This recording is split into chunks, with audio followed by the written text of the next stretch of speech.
जरा एक पल के लिए सोचिए, कोई आपको अपने घर बुलाए, मतलब एक ऐसी जगह जो भरोसे का प्रतीक होती है, और फिर उसी जगह पर उसी इंसान के हाथों आप पर ऐसा हमला हो जो बेहद क्रूर हो, बेहद निजी हो। ये कल्पना ही किसी को भी अंदर तक हिला सकती है। आज हम उत्तर प्रदेश के जौनपुर जिले में हुई एक ऐसी ही परेशान करने वाली घटना पर बात करने जा रहे हैं। जी, और देखिए, ये साफ करना जरूरी है कि हमारी आज की सारी जानकारी शुरुआती मीडिया रिपोर्ट्स पर ही आधारित है। बिल्कुल, जो पहली खबरें सामने आई हैं। हाँ, तो हमारा मकसद किसी नतीजे पर पहुंचना नहीं है, बल्कि जो तथ्य अब तक सामने आए हैं उनकी परतें खोलकर समझना है। चलिए इस मामले की तह तक चलते हैं।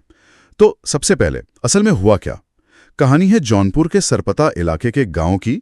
डकाहा, शायद यही नाम है। जी, डकाहा गांव। वहां एक महिला एक युवक को अपने घर बुलाती है। यहां तक तो सब सामान्य लगता है, लेकिन इसके बाद जो होता है वो किसी बुरे सपने जैसा है। महिला ने उस युवक पर चाकू से हमला कर दिया और खास तौर पर उसके प्राइवेट पार्ट को निशाना बनाया। और यहीं से ये मामला बहुत ज्यादा गंभीर और कह सकते हैं चौंकाने वाला हो जाता है। हाँ, हमले का ये तरीका ये इतना अजीब था कि खबर जंगल की आग की तरह फैल गई। ये कोई आम झगड़ा तो नहीं लगता। बिल्कुल नहीं। और यहीं से हमें गहराई में उतरना शुरू करना चाहिए। देखिए, जब हम किसी अपराध का विश्लेषण करते हैं तो दो चीजें बहुत मायने रखती हैं, कहाँ और कैसे। कहाँ और कैसे? हाँ, ज्यादातर वारदातें जो अचानक गुस्से में होती हैं वो किसी सड़क पर, बाजार में, मतलब बिना सोचे समझे हो जाती हैं। लेकिन यहाँ ऐसा नहीं है। यहाँ पीड़ित को पहले एक घर के अंदर बुलाया गया। एक निजी जगह पर। एक निजी जगह जहाँ कोई देख नहीं रहा, जहाँ मदद के लिए चिल्लाने पर शायद कोई सुन भी ना पाए। ये इस तरफ साफ इशारा करता है कि ये घटना ये अचानक नहीं हुई। इसके पीछे एक सोच, एक योजना होने की संभावना बहुत ज्यादा है। मतलब आप ये कह रही हैं कि घर बुलाना अपने आप में एक सबूत है। हाँ। कि ये पहले से तय था। हाँ। ये सिर्फ हमला करने के लिए सही मौके के इंतजार नहीं था, बल्कि मौका बनाया गया था। बिल्कुल। ये तो इसे और भी ज्यादा डरावना बना देता है। हाँ, ये प्रीमेडिटेशन यानी पहले से सोची समझी साजिश की ओर इशारा करता है। और अब आते हैं कैसे पर, जो इस मामले का सबसे परेशान करने वाला पहलू है। जी। शरीर पर कहीं भी चाकू से हमला करना और प्राइवेट पार्ट पर हमला करना, इन दोनों के पीछे की सोच में जमीन आसमान का फर्क है।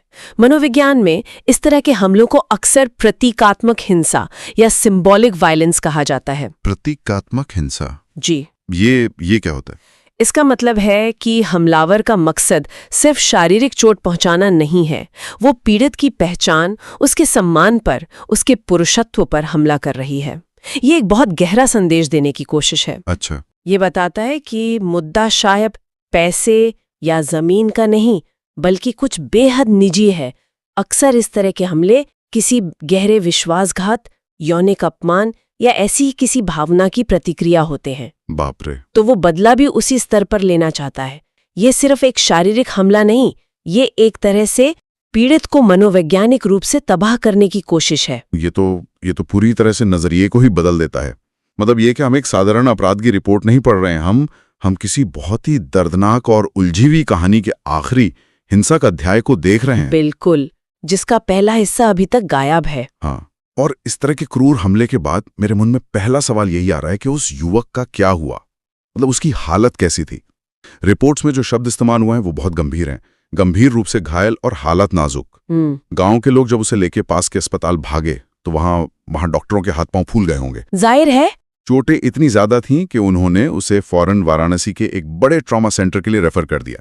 एक मिनट, उसे सीधे ट्रॉमा सेंटर भेजना पड़ा? जी। मतलब गांव के या जिले के अस्पताल में इसका इलाज मुमकिन ही नहीं था? नहीं था। ये तो अपने आप में बहुत कुछ कहता है। बिल्कुल। ये जानकारी हमें दो बहुत महत्वपूर्ण बातें बताती है।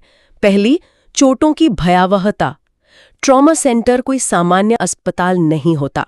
वो खास तौर पर ऐसे मामलों के लिए बने होते हैं जहां मरीज की जान खतरे में हो, जहां स्पेशलिस्ट सर्जनों की जरूरत पड़ती है। हाँ, जहां तुरंत एक पूरी टीम की जरूरत पड़ती है। किसी को गांव से वाराणसी जैसे बड़े शहर के ट्रॉमा सेंटर में भेजना इस बात की पुष्टि करता है कि मामला जिंदगी और मौत का था। और दूसरी बात हमारे ग्रामीण स्वास्थ्य ढांचे की एक कड़वी सच्चाई की तरफ भी इशारा करती है। अच्छा। अक्सर छोटे शहरों और गांव के अस्पतालों में ऐसी गंभीर इमरजेंसी से निपटने के लिए न तो जरूरी उपकरण होते हैं, ना ही विशेषज्ञ डॉक्टर। ऐसे में मरीज को गोल्डन आवर गंवाना पड़ता है। गोल्डन आवर मतलब चोट लगने के बाद का वो पहला घंटा। हाँ, वो पहला क्रूशल घंटा जिसमें सही इलाज मिलने पर जान बचने की संभावना सबसे ज्यादा होती है। इस युवक को वाराणसी ले जाने में जो समय लगा होगा वो उसकी जान के लिए बहुत भारी पड़ सकता था। ये एक बहुत ही जरूरी पॉइंट है जिसे हम अक्सर खबरों की सुर्खियों में नजरअंदाज कर देते हैं। तो ठीक है, एक तरफ पीड़ित जिंदगी और मौत से जूझ रहा है और दूसरी तरफ हमलावर है जो सामने है, तो जाहिर है पुलिस भी हरकत में आई होगी। जी, कानूनी तौर पर अब तक क्या हुआ है? रिपोर्ट के मुताबिक पुलिस ने तेजी से काम किया, आरोपी महिला को गिरफ्तार कर लिया गया है और उससे पूछताछ चल रही है। साथ ही मामला दर्ज करके एक विस्तृत जांच शुरू कर दी गई है। सुनने में तो एक स्टैंडर्ड प्रोसीजर लगता है, लेकिन इस केस में इन शब्दों के मायने बहुत गहरे हैं। हाँ, इन कदमों को समझना जरूरी है। गिरफ्तारी सिर्फ पहला कदम है। असली कहानी तो इसके बाद शुरू होती है। इस मामले की आत्मा पूछताछ में छिपी है। पुलिस के सामने सबसे बड़ा सवाल वही है जो हमारे सामने है। क्यों? महिला ने ऐसा क्यों किया? क्या कोई पुराना झगड़ा था? क्या कोई और भी इस साजिश में शामिल था? उसका बयान ही इस पूरी गुत्थी को सुलझा सकता है। और ये विस्तृत जांच, इसका क्या मतलब है? इसमें क्या क्या शामिल होगा? विस्तृत जांच का मतलब है कि अब पुलिस कहानी के टुकड़ों को जोड़ेगी। वो घटनास्थल पर जाएगी, सबूत इकट्ठा करेगी। जैसे हमले में इस्तेमाल हुआ चाकू? हाँ, चाकू बरामद करना। वो आस पड़ोस के लोगों से, दोनों के परिवारों से बात करके रिश्ते की पृष्ठभूमि को समझेगी। और सबसे जरूरी, जैसे ही पीड़ित युवक बोलने की हालत में आएगा, उसका बयान लिया जाएगा। उसका बयान तो केस की दिशा ही पलट सकता है। बिल्कुल। इन सब टुकड़ों को जोड़कर ही पुलिस अदालत में एक मजबूत केस खड़ा कर पाएगी। आपने कानूनी प्रक्रिया की बात की तो मेरे मन में एक सवाल आ रहा है। पूछिए। रिपोर्ट्स में ये साफ नहीं है कि महिला पर आरोप क्या लगे हैं। इस तरह के मामले में क्या धाराएं लग सकती हैं? ये एक बहुत ही अच्छा सवाल है, क्योंकि यहीं पर पुलिस के सामने एक बड़ी चुनौती होती है। मोटे तौर पर दो संभावनाएं बनती हैं। एक है हत्या के प्रयास का मामला, आईपीसी की धारा 307।